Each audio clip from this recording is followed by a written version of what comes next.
So right now, PJM, PPL, grid pricing is at $15.51. That's pretty gosh darn low.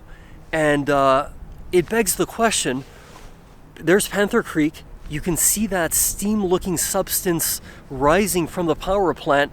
That, in layman's terms, is the heat exchanger.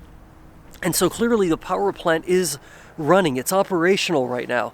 It's quite chilly. There's a bit of a breeze, so to the extent it looks like I'm freezing while speaking, that's why.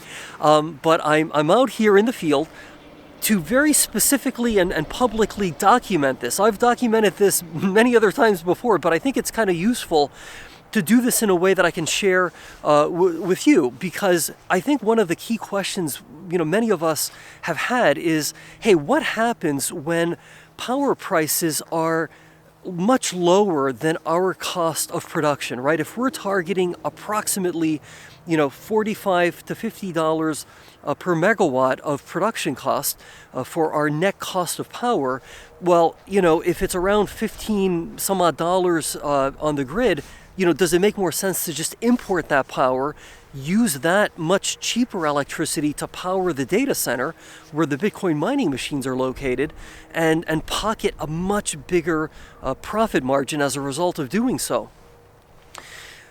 But then it begs the question, well, what do you do with the power plant? Do you just shut it off? And I've used terminology like idle mode or low power mode, and what that kind of means is, hey, what if we just targeted a roughly, say, 10 to 15 megawatt load factor for the day?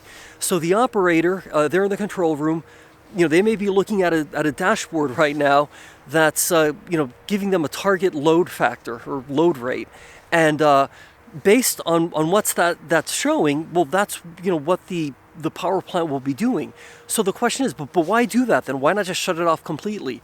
Well, as Greg publicly disclosed in a recent interview, there's a cost to cycling the plant. Very rarely can you just, well, actually never can you shut this off like a light switch and then shut it right back on. It doesn't quite work that way.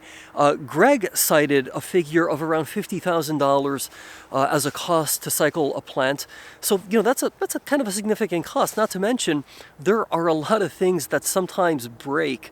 And he did not mention this in the interview, but just, you can do your own homework, do your research, and you'll, kind of quickly discover that these are very large plants, and to kind of go from being very hot to suddenly being very cold, and then to go, going to being very hot again, something typically will break, and there's a cost associated with that. So it makes perfect sense to just target a lower, sort of like a lower power output, in layman's terms, right, for the power plant. It's kind of like if you're in your vehicle and you just kind of have it on, and you're maybe in neutral, or maybe you're just going like 5-10 miles an hour, you're not going like 80 miles an hour. It's sort of like that basic principle.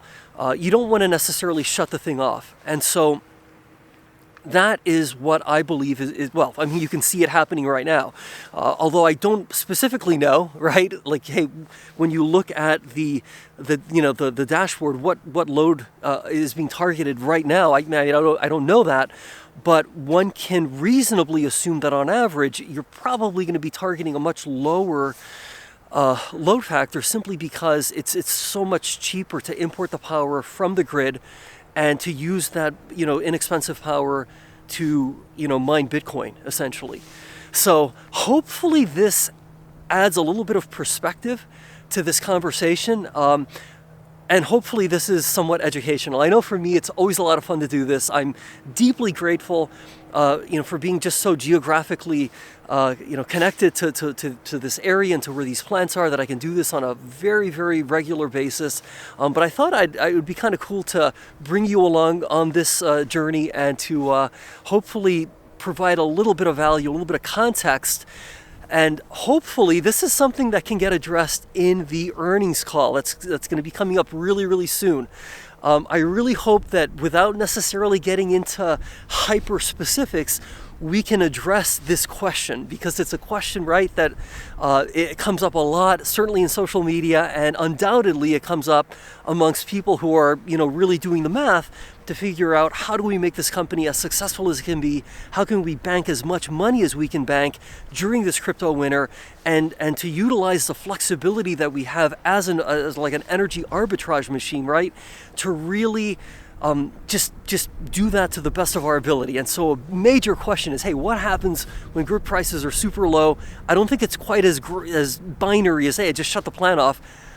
Obviously not, right? So I think it could be kind of useful to maybe talk a little bit about what it looks like when we're in this type of power market, and what that means, on a practical level in terms of the plant itself. Because clearly we're running.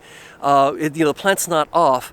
So are we targeting maybe a 10 to 15 megawatt load factor? That's kind of what I'm thinking. But it would be nice to just have a little bit of dialogue, official dialogue about that topic. Okay, that's going to be it for now. It's freezing out here. Have a great day. Be great.